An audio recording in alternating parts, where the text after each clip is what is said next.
All right, welcome back, everyone. Today, we're diving into a seriously fascinating explainer where we take the incredibly complex mechanics of nuclear fission and, well, break them right down. We're going on a bit of a journey today, a literal descent from the massive, world-altering scale of power generation all the way down into the invisible, microscopic behavior of subatomic particles. So, if you've ever wondered exactly how the invisible powers the tangible world around us, you're absolutely in the right place. So, here is our roadmap for today. We're going to cover the immense power of fission, mapping the fission energy, the lost energy problem, neutrons as the unsung heroes, and finally wrap it up with the neutron energy spectrum. Let's get right into it. Section 1. The immense power of fission. Understanding the scale of what we're actually talking about here. Now, when a single carbon atom undergoes complete combustion, it gives off a tiny amount of energy. We're talking about 4 electron volts. But when a single heavy atom fissions, the energy released is just astronomically higher. So what does that actually mean in the real world? Well, it means you'd need to burn over 1,000,000 times the amount of carbon atoms just to equal the energy of those uranium atoms. To put that into physical terms, it takes a staggering 1,000 kilograms, that is literally 1 full ton of burnt coal, to equal the energy released by just 1 single gram of uranium. It is honestly kind of difficult to even wrap your head around that level of energy density. To understand how that macro-scale power is even possible, we actually have to zoom way into a single microscopic fission event. When that heavy nucleus splits apart, it releases a massive, highly specific amount of energy, about 200 mega electron volts, or MeV. Now, this 200 MeV is the magic number. It literally sits at the absolute foundation of nuclear power generation. But here's the catch. It doesn't just shoot out in one big lump. Which brings us to Section 2, mapping the fission energy. Where does it go? So in uranium-235, the vast majority of this 200 mega electron volts is not evenly distributed at all. The heavy, slow fission fragments, they're the heavy lifters here. They carry away roughly 83.5% of the total kinetic energy.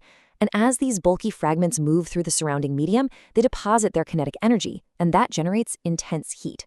And that heat, my friends, is exactly what is extracted and converted into electricity in a power station. The rest of the energy?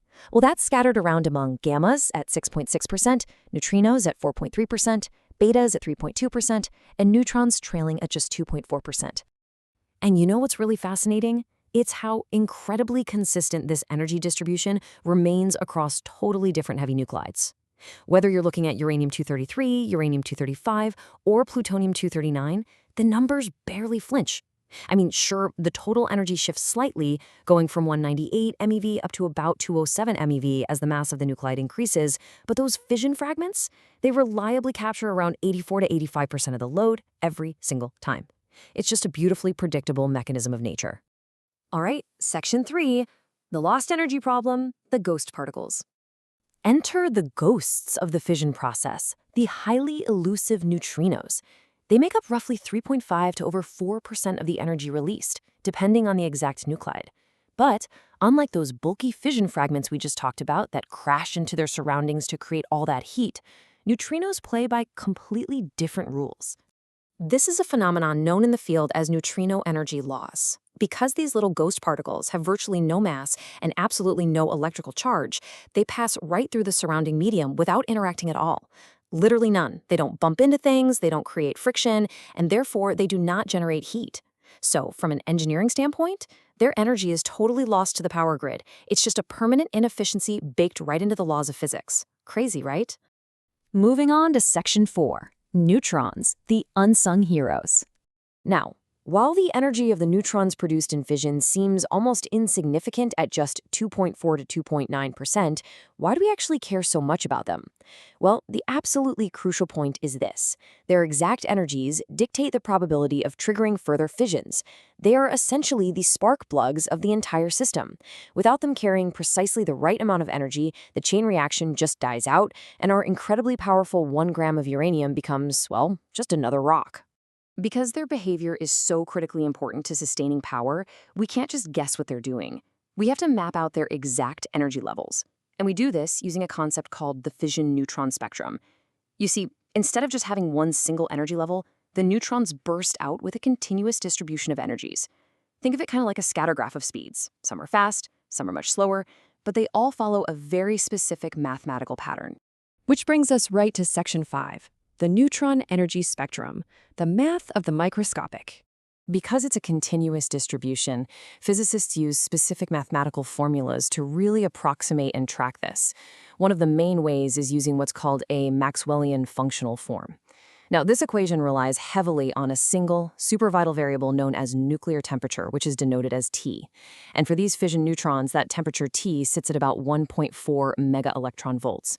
There's also another well-known expression used by physicists called the Watt spectrum equation, which basically just offers an alternative mathematical way to map these energetic little unsung heroes.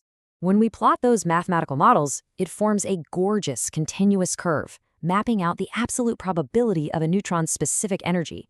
And if you analyze the shape closely, the absolute peak, meaning the most likely energy level for a freshly born neutron to have, sits perfectly near 700 kilo-electron volts.